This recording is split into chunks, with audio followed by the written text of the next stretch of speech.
Fresh হয়ে নিচে আসো। স্নিগ্ধতা মাথা নাড়িয়ে উঠে ওয়াশরুমের দিকে হাঁটা ধরল, পেছন থেকে স্তব্ধ ডেকে। এই মেয়ে, ফ্রেশ হতে যে যাচ্ছ, পরবেটা কি?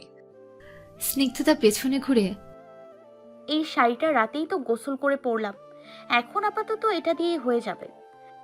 ছি, নোংরা মেয়ে বাসি পোশাক পরে থাকবে কি করে? সোফায় গিয়ে বসো, আমি শাড়ি নিয়ে আসছি।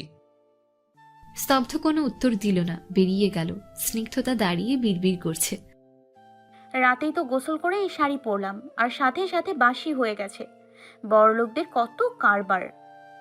স্তব্ধ ঘরে চলে আসলো, হাতে একটা নীল রঙের শাড়ি স্নিগ্ধতার দিকে এগিয়ে দিয়ে। এবার যাও। স্নিগ্ধতা শাড়ি নিয়ে চলে গেল। স্তব্ধের ধারণা, নিজেকে পরিষ্কার পরিচ্ছন্ন রাখার জন্য দিনে 3 থেকে 4 বার গোসল করা উচিত। তাই সে নিজেও বাইরে থেকে এসেই গোসল করে। ঘুমানোর পূর্বে গোসল করে আবার ঘুম থেকে উঠে জিম করেই গোসল করে। এতে অরিত্রী শিকদার অনেক রাগারাগি করলেও স্তব্ধ নিজেকে বদলায়নি। বুঝলে মা, স্নিগ্ধতা মেয়েটা খুব ভালো। আগেও অনেকবার দেখা হয়েছে। একবার তো আমার জীবন পর্যন্ত বাঁচিয়েছিল। পানির পিকটা ফেলে আরেকটা পান বানাতে বানাতে রাহেলা বেগম বললেন, তোর জীবন বাঁচিয়েছে কিভাবে? আমার ব্লাড প্রেশার আছে, জানোই তো। ড্রাইভার ছুটি নিল না কিছুদিন আগে, তখন নিজেই গাড়ি নিয়ে বের হয়েছিলাম। রাস্তায় জ্যামে আটকে গিয়েছিলাম। বাইকে কি গরম, গাড়ির এসিটাও খারাপ ছিল। ড্রাইভার তো বললই না। ওই রাস্তার মধ্যে হঠাৎ করে প্রেশার হাই হয়ে গেল। কেউ এগিয়ে এলো না, কিন্তু কোত্থেকে যেন মেয়েটা আসলো, সিএনজি করে আমায় হাসপাতালে নিয়ে গেল। কজনই বা অপরিচিত মানুষের বিপদে এগিয়ে আসে। এই মেয়েটাই সেদিন তোকে হাসপাতালে নিয়ে গেছিল? মা, তারপর মিস্টার সঞ্জিতের সঙ্গে দেখলাম, জানলাম ওনার বড় মেয়ে স্নিগ্ধতা।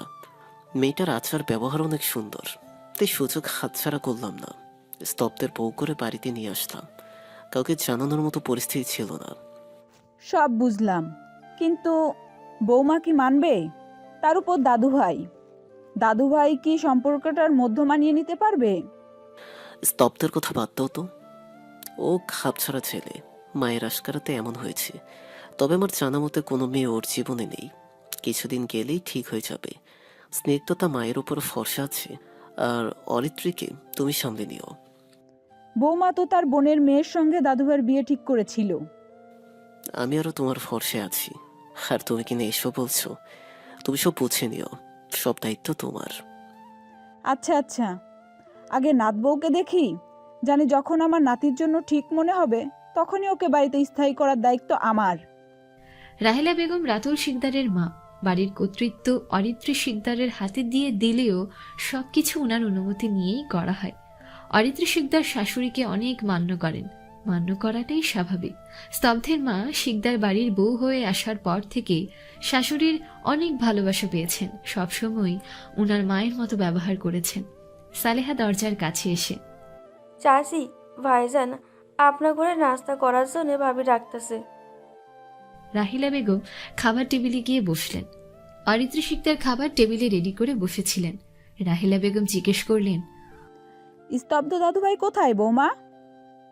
অরিত্রী শিকদার কিছু বলতে যাবেন, তার আগেই স্তব্ধ চলে আসলো। চেয়ার টেনে বলল, এই তো দিদান, চলে এসেছি। রাহিলা বেগম মৃদু হেসে, একা একা চলে এলে যে? তোমার বউ কোথায়? শুনলাম রাতে নাকি বিয়ে করে বউ নিয়ে এসেছো। স্তব্ধের মুখটা মলিন হয়ে গেল। ঠপ করে চেয়ারে বসে পড়ল। তারপর একটু থেমে উত্তর দিল, বিয়ে কি আর শখে করেছি? তোমার ছেলে বিয়ের দাওয়াত খাওয়াতে নিয়ে ব্ল্যাকমেল করে উল্টো আমায় বিয়ে দিয়ে দিল।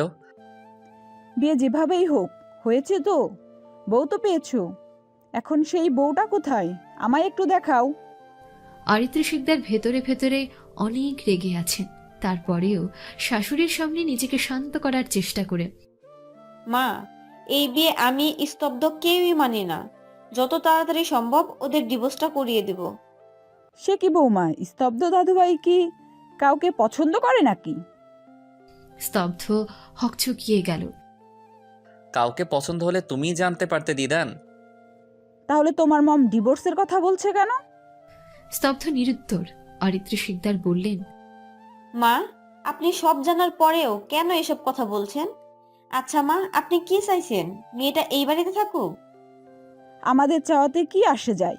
বৌমা যারা সংসার করবে তাদের চাওয়াই আসল। এছাড়া দাদুভাই, তোমার মমের পছন্দ নাতাশাকে কেমন লাগে তোমার? স্তব্ধ একবার অরিত্রী শিকদারের দিকে তাকালো, তারপর দৃষ্টি সরিয়ে। ইডিয়েট মেয়ে একটা, দেখা হলে গায়ে পড়ে থাকে। অরিত্রী শিকদার স্তব্ধের দিকে রাগী দৃষ্টিতে তাকালেন, কিন্তু স্তব্ধ ওনার দিকে তাকায়নি। রাহিলা বেগম বললেন, দাদুভাই কি হলো? বউকে নিয়ে এসো। মেয়েটা নতুন এসেছে এই বাড়িতে, স্বামী হিসেবে তোমাকেই তো সবটা চেনাতে হবে। রাতুল শিকদার স্নিগ্ধতাকে নিয়ে এসে। ওর আর চাওয়ার দরকার নেই, আমি আমার ছেলের বউকে নিয়ে আসলাম। রাতুল শিকদার স্নিগ্ধতাকে সাথে করে খাবার টেবিলে আসলেন। স্তব্ধ স্নিগ্ধতার দিকে তাকিয়ে দৃষ্টি সরিয়ে নিল। অরিত্রী শিকদার তীক্ষ্ণ দৃষ্টিতে স্নিগ্ধতার দিকে তাকিয়ে। তোমার পরনে আমার শাড়ি না? আমার শাড়ি তুমি পরলে কেন? পেলে কোথায়? সবাই স্নিগ্ধতার দিকে তাকিয়ে আছে। স্নিগ্ধতার পরনে অরিত্রী শিকদারের শাড়ি। স্নিগ্ধতার মৌনতা দেখে অরিত্রী শিকদার চেঁচিয়ে বললেন, চুপ করে আছো কেন? বাড়িতে আসতে না আসতেই আমার শাড়ির দিকে নজর দিলে?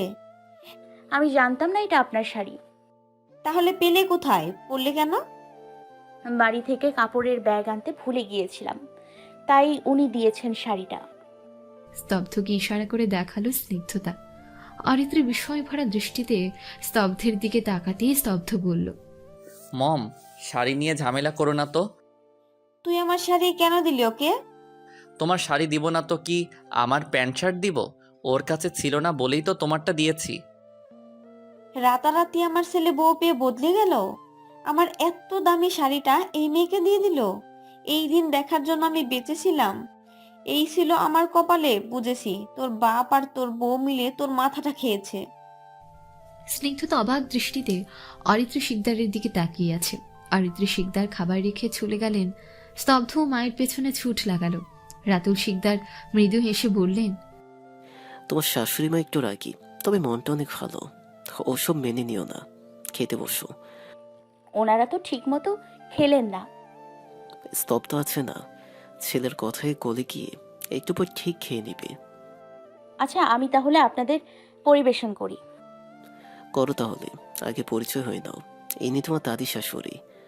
স্নিগ্ধতা রাহেলা বেগমের দিকে তাকালো। এতক্ষণ লজ্জায় কারো দিকে তাকায়নি, তাই দেখাও হয়নি। রাহেলা বেগমের মাথায় কাঁচা পাকা চুলে ভর্তি, চুলগুলো খোপা করা, অনেক ফর্সা চামড়া কুঁচকে গেছে। স্নিগ্ধতা মৃদু হেসে, আসসালামু আলাইকুম। ওয়ালাইকুম আসসালাম। নাম কি তোমার? স্নিগ্ধতা ওয়াজেদ, সবাই স্নিগ্ধা বলে ডাকে। মিষ্টি একটা নাম, কিন্তু আমি তোমাকে নাতবো বলেই ডাকবো, কি বলো? আচ্ছা। আমার খাওয়া শেষ, তুমি খেয়ে আমার ঘরে এসো। স্নিগ্ধতা মাথা নাড়িয়ে উত্তর দিল। রাহেলা বেগম উঠে ঘরে চলে গেলেন। স্নিগ্ধতার কথা বলার ধরন তার ভালো লেগেছে, মুখ দেখেই বোঝা যাচ্ছে। রাতুল শিকদার উঠে গেলেন, অফিসে যাবেন তিনি। সবাই যেতেই স্নিগ্ধতা টেবিল গুছাতে লাগলো। খেতে ইচ্ছে করছে না, তাই এটো বাসনগুলো রান্নাঘরের দিকে নিয়ে যাচ্ছিল। সালেহা তাকে বাধা দিয়ে, কি করেন এগুলা? দেন, আমি নিয়ে যাই। আমি নিয়ে যেতে পারবো। কেউ দেখলে? কিছু হবে না আন্টি। বলিয়ে স্নিগ্ধতা সবগুলো রান্না ঘরে নিয়ে ধুয়ে রেখে দিল। তারপর সালেহার কাছ থেকে জেনে রাহেলা বেগমের কাছে গিয়ে বলল, আসবো? এসো। স্নিগ্ধতা ভেতরে গিয়ে দাঁড়ালো। রাহেলা বেগম বললেন, দাঁড়িয়ে আছো কেন? আমার পাশে বসো। স্নিগ্ধতা বাধ্য মেয়ের মতো বসতেই রাহেলা বেগম আবারও বললেন, স্তব্ধ দাদুভাইয়ের মতো তুমিও আমাকে দিদান বলে ডাকবে, আর যখন ইচ্ছা আমার কাছে চলে আসবে। এসব অনুমতি নেওয়ার দরকার নেই। স্নিগ্ধতা হেসে, আচ্ছা দিদান। বাড়িতে কেউ যদি কিছু বলে তাহলে আমাকেই বলবে। আচ্ছা। আচ্ছা আচ্ছা করছিস কেন? আমার মাথায় একটু তেল দে তো, মাথা ভার হয়ে গেছে। এই প্রথম কেউ ভালোবেসে তুই সম্বোধন করায় স্নিগ্ধতার মনটা উৎফুল্ল হয়ে উঠল। ড্রেসিং টেবিল থেকে তেলের বোতল এনে যত্ন সহকারে রাহেলা বেগমের মাথায় তেল মালিশ করে দিতে লাগলো। রাহেলা বেগম প্রশান্তিতে চোখ বন্ধ করে আছেন। অরিত্রী শিকদার মুখ গোমড়া মুখে বসে আছেন। বিছানায় স্তব্ধ একপাশে বসে মায়ের মতি গতি দেখছে। অরিত্রী শিকদার আর চোখে ছেলের দিকে তাকিয়ে, এভাবে তাকিয়ে আছিস কেন? দেখছি আর ভাবছি কি? আমার মম একটা শাড়ির জন্য এভাবে রেগে আছে। শাড়ির জন্য রাগিনি, তোর কর্মকাণ্ডে কষ্ট পেয়েছি। একটা অপরিচিত মেয়েকে আমার শাড়ি দিলি? ওর কাছে ছিল না তাই তোমার শাড়ি দিয়েছি। এছাড়া ও তো তোমার ছেলের বউ। অরিত্র শিকদার চোখ বড় বড় করে। তুই মেয়েটাকে মেনে নিয়েছিস? স্তব্ধ। মানলেও সে আমার বউ, না মানলেও সে আমার বউ। বিয়েটা হয়ে গেছে। প্রথমে মেয়েটার উপর অনেক রাগ হয়েছিল, কিন্তু বুঝতে পারলাম ওর উপর রাগ করে লাভ নেই। ও পরিস্থিতির শিকার। আর আমাকে ড্যাড জোর করে বিয়েটা করিয়েছে। অরিত্র শিকদার চুপ করে ছেলের কথা শুনছেন। স্তব্ধ থেমে আবারও বলতে লাগলো। অযথা খারাপ ব্যবহার করে কি হবে মম? মেয়েটার কষ্ট একবার ভাবো, হুট করে বিয়ে ভেঙে গেল। তার উপর অপরিচিত একটা ছেলের সঙ্গে বিয়ে হবে, অপরিচিত এক জায়গায় আসলো। প্লিজ বকাঝকা করো না।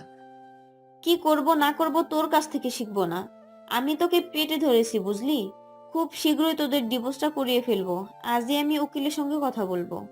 স্তব্ধ আর কিছু বলল না। বসা থেকে উঠে মায়ের ঘর থেকে বেরিয়ে গেল।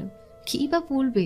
সে তো নিজ ইচ্ছাই বিয়েটা করেনি, আর অপরিচিত কারোর জন্য মায়ের বিপক্ষেও যেতে পারবে না। রাতুল শিকদার দুপুরে বাড়িতে চলে এসেছেন, তাই সবাই একত্রে খাবার টেবিলে খেতে বসেছে। স্নিগ্ধতা সবাইকে খাবার পরিবেশন করছে। খাওয়া শেষ হতেই রাহিলা বেগম বললেন, স্তব্ধ দাদু ভাইয়ের নাত বউকে নিয়ে আজ বিকেলে কেনাকাটা করতে যাবে। ওর যা যা প্রয়োজন নিয়ে আসবে। আমি কেন? তুমি ওর স্বামী, তাই। বিকেলে বন্ধুদের সঙ্গে ঘুরতে যাব, তাই আজ হবে না। আমি কিছু জানি না। নাত বউ, তুই বিকেলে তৈরি থাকিস, দাদুভাই তোকে নিয়ে যাবে। কারো কথা না শুনেই তিনি চলে গেলেন। অরিত্র শিকদার শাশুড়ির কথার উপরে কিছু বলার সাহস পেলেন না। স্তব্ধের মুখটা চুপসে গেছে। সে আহত দৃষ্টিতে মায়ের দিকে তাকিয়ে আশাহত হলো। যে যার মতো খেয়ে ঘরে চলে গেছে। স্নিগ্ধতা কাজ ছেড়ে রান্নাঘর থেকে বেরিয়ে রাহেলা বেগমের ঘরে যাচ্ছিল। পথিমধ্যে রাতুল শিকদার ডেকে, স্নিগ্ধা, মা, তোমার মা ফোন করেছে, তোমার সঙ্গে কথা বলতে চান। বলিয়ে স্নিগ্ধতার হাতে মোবাইল ধরিয়ে চলে গেলেন। স্নিগ্ধতার অন্তর কেঁপে উঠছে ভয়ে, শরীর ঠান্ডা হয়ে গেছে। মনে মনে ভাবছে, মা কেন ফোন দিল? কি বলবে? কি করেছি আমি? আমাদের সুখ তোর সহ্য হয় না মুখ পুরি? নিজের রাজপ্রাসাদে আস্তানা গেড়ে আমাদের না খাইয়ে মারতে চাইছিস? কি হয়েছে মা? কি করেছি আমি? আমায় মা ডাকতে নিষেধ করেছি না? ন্যাকামো করিস? জানিস না কি হয়েছে? তোর বাবা চাকরি ছেড়ে দিয়েছে তোর কারণে। এখন সংসার চলবে কি করে? বড় ভুল করেছি। ছোট থাকতেই যদি তোকে মেরে ফেলতাম, তাহলে আজ এই দিন দেখতে হতো না। জীবন নিয়েও সুখী হবি না তুই, দেখে নিস।